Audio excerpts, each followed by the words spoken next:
بسم اللہ الرحمن الرحیم۔ آج کا ہمارا لیکچر ہے صرف کے متعلق 7واں لیکچر ہے۔ ایک سوال ہوتا ہے کہ تحقیق الکلمات لغتاً، صرفاً، نحواً، ان کلمات کی تحقیق کریں، یہ لغوی اعتبار سے کیا بنتا ہے، نحوی اعتبار سے کیا بنتا ہے، صرفی اعتبار سے کیا بنتا ہے۔ تو اب اس سوال کے جواب میں کون سے امور مطلوب ہوں گے؟ تو پہلی بات یہ ہے تحقیق کلمات لغتاً، جب یہ ہمیں لکھنا ہوگا تو ان میں چند چیزوں کا لحاظ ضروری ہے۔ نمبر ایک، وہ جو کلمات ہیں جن کلمات کے متعلق سوال ہے، وہ کلمات ہم الگ کسی پنسل سے لکھیں گے وہ کلمہ۔ اس کے بعد وہ یہ کرنا ہوگا کہ اس کا باب کون سا ہے۔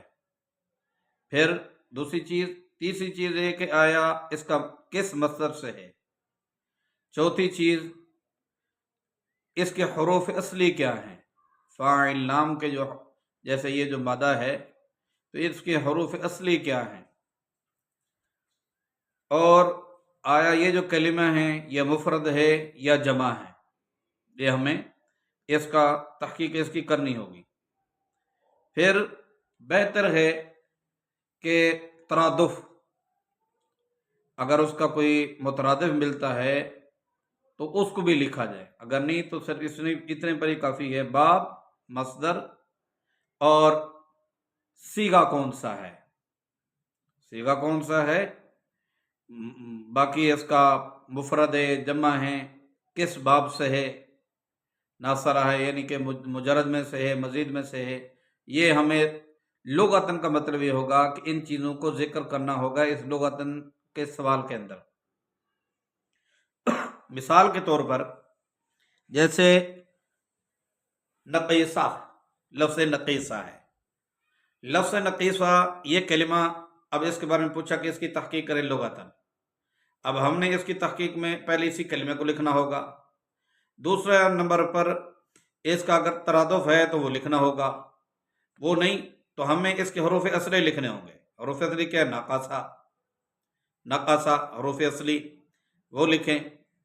پھر صیغہ لکھیں گے، نقیصہ بروزن فعیلہ، یہ صیغے کے وزن پر لکھ دیں تو اس کا صیغہ لکھنا ہوگا۔ بعد میں مفرد جمع ہے تو یہ لکھنا ہوگا کہ یہ مفرد ہے، جمع اس کی کیا آتی ہے؟ نقائص، نقیصۃن کی جمع کیا آتی ہے؟ نقائص۔ اگر یہ مفرد ہے تو ہم آگے اس کی جمع لکھیں گے، اگر جمع کا کوئی پوچھا ہے تو آگے ہم اس کی مفرد لکھیں گے۔ پھر اس کے حروف اصلی کیا بنتے ہیں؟ نقیصہ کے حروف اصلی نقص یعنی نون آ صاد، کس باب سے ہے؟ مجرد کے ابواب ہیں، مزید کے ابواب ہیں، تو کون سے باب سے ہے نقیصہ بنتا ہے؟ نقص ینقص، ناصر ینصر، تو ناصر سے یہ بنتا ہے اور اس کا مصدر بنتا ہے نقص اس کا مصدر ہے، تو ناصر ینصر سے ہے، تو نقیصہ واحد ہے، جمع اس کی کیا ہے گی؟ نقائص۔ یہ ایک مثال ہوگی۔ اس کی چاہے دوسرا آپ یہ کر لیں، احبولہ حبائل اس کی جمع ہیں، اس طرح جو بھی لیتے جائیں۔ اسی طرح دوسری اس کے اندر بات آتی ہے کہ صرفی تحقیق کریں۔ پہلی بات تھی لغوی تحقیق، دوسرا کیا آتا ہے سوال کہ صرفی تحقیق۔ یہ بات ذہن میں رہے کہ جب بھی صرفی تحقیق ہمیں کرنی ہوگی اس میں 7 امور کا لحاظ ضروری ہوگا، یعنی کیا مطلب 7 چیزوں کو بیان کرنا اس میں ضروری ہوگا۔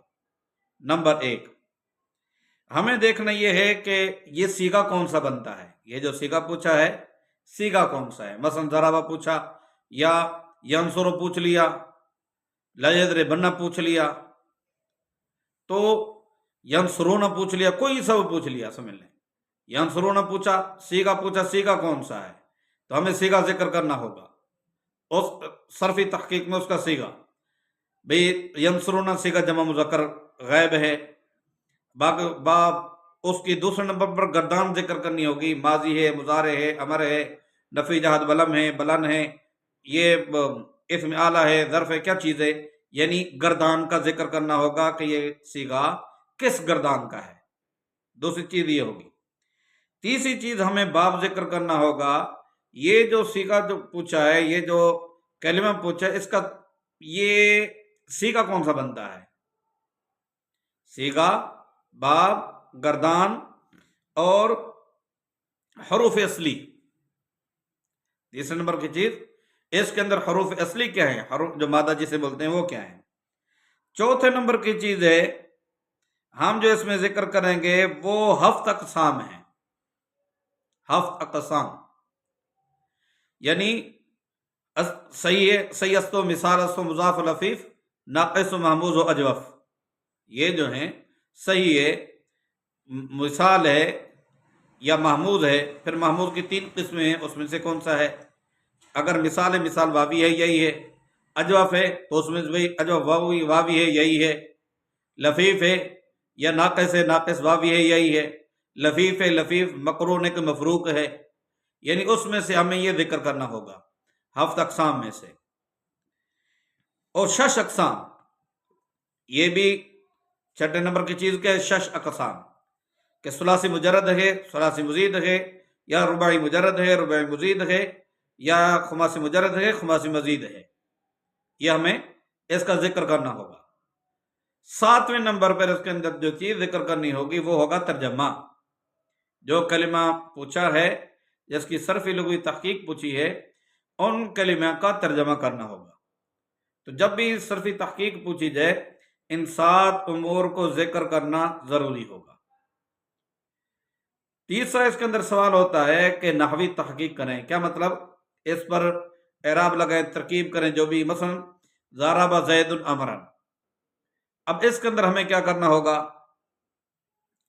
نمبر 1، ہم نے ہر لفظ کو علیحدہ علیحدہ ذکر کرنا ہے، کسی علیحدہ پنسل کے ساتھ، یعنی کہ اس کو لکھیں۔ مثلا اگر آپ نیلی استعمال کریں تو بہتر ہے، اس کے ساتھ کوئی مارکر کے ساتھ یا کسی کے ساتھ علیحدہ وہ کلمہ لکھ لیں، وہ لفظ علیحدہ لکھیں، پھر اس کے بعد لکھیں کہ یہ فلاں صیغہ بنتا ہے، یعنی فعل ہے یا فاعل ہے، جو بھی ہے اس کا وہ کریں، اس کی تحقیق۔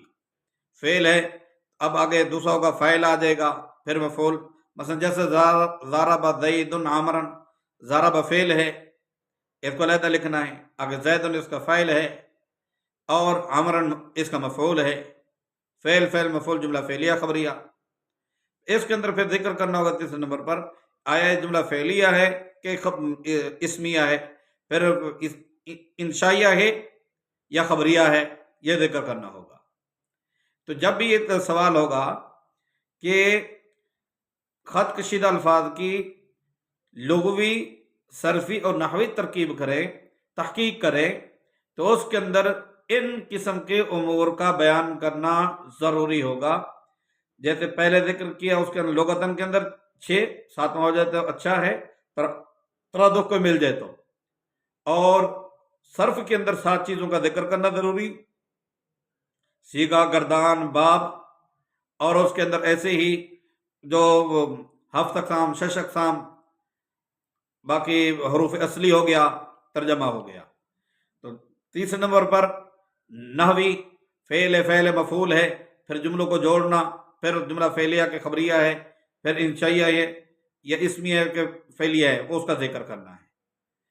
جب بھی ہم پیپر حل کریں گے، ان چیزوں کو مد نظر رکھ کے پیپر حل کریں گے، اللہ تعالیٰ انشاءاللہ مکمل بہترین طریقے سے، ہمیں اللہ کی ذات سے امید ہے اس سوال کا جواب مکمل طریقے سے صحیح ہوگا، جب ہم اس توجہ دھیان سے کریں گے۔